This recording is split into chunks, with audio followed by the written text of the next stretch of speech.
Hello guys, तो आज हम पढ़ने वाले हैं हरियाणा की बावड़ियाँ, जिसमें जितने भी मोस्टली इंपॉर्टेंट थी हमने सारी कवर की हैं। इसमें पहले नंबर पर देखते कौन सी आती है। पहले नंबर पर आती है साजा की बावड़ी, जो कहाँ पे पड़ती है, जो पड़ती है इसके अंदर महम के अंदर पड़ती है।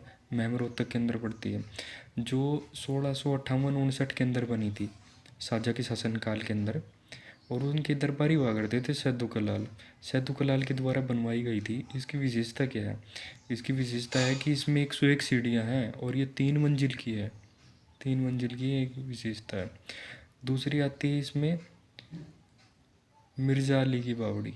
मिर्ज़ा अली की बावड़ी कहाँ पे पड़ती है? मिर्ज़ा अली की बावड़ी पड़ती है ये नारनौल के अंदर। नारनौल के अंदर पड़ती है मिर्ज़ा अली की बावड़ी है। और नारनौल की एक बात करें तो नारनौल है ना, उसको बावड़ियों का नगर भी बोलते हैं, बावड़ियों का शहर भी बोलते हैं। और मिर्ज़ा अली है ना, वो दरबारी हुआ करते थे, किसके? अकबर के दरबारी हुआ करते थे।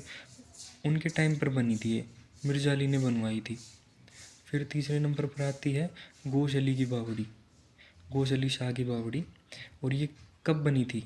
ये बनी थी 18वीं शताब्दी के अंदर। और किसके द्वारा बनवाई गई थी? ये बनवाई गई थी फौजदार थे एक गोश अली, फौजदार गोश अली के द्वारा बनवाई गई थी ये। और इसकी एक विशेषता भी है, इसकी गोश अली शाह की बावड़ी की एक विशेषता है कि जो इसका शेप है ना, वो ओक्टागनल शेप है, ओक्टागनल शेप की ये बावड़ी है। और फिर चौथे नंबर पर आती है कौन सी? सोहाना की बावड़ी। सोहाना की बावड़ी, ये तो सबको पता है, ये गुरुग्राम के अंदर स्थित है। और इसकी ये भी एक विशेषता है, जो मतलब इसका पानी है ना, ये हॉट स्प्रिंग्स के लिए जानी जाती है अपनी। और इसमें इसके पानी में नहाने से चर्म रोग दूर होता है। और इसका कारण क्या है? जो इसके पानी में है ना, सल्फ़र है ना, सल्फ़र की अधिकता होती है बहुत ज़्यादा, इसके कारण चर्म रोग दूर होता है। फिर पाँचवें नंबर पर आती है कौन सी? तोशाम की बावड़ी। तोशाम तो सबको पता है कहाँ पे है, भिवानी के अंदर पड़ता है। तोशाम की बावड़ी है, ये भिवानी के अंदर पड़ती है। और ये पृथ्वीराज चौहान के द्वारा बनवाई गई थी। फिर आता है कर्ण झील। कर्ण झील कहाँ पे पड़ती है? कर्ण झील पड़ती है करनाल में।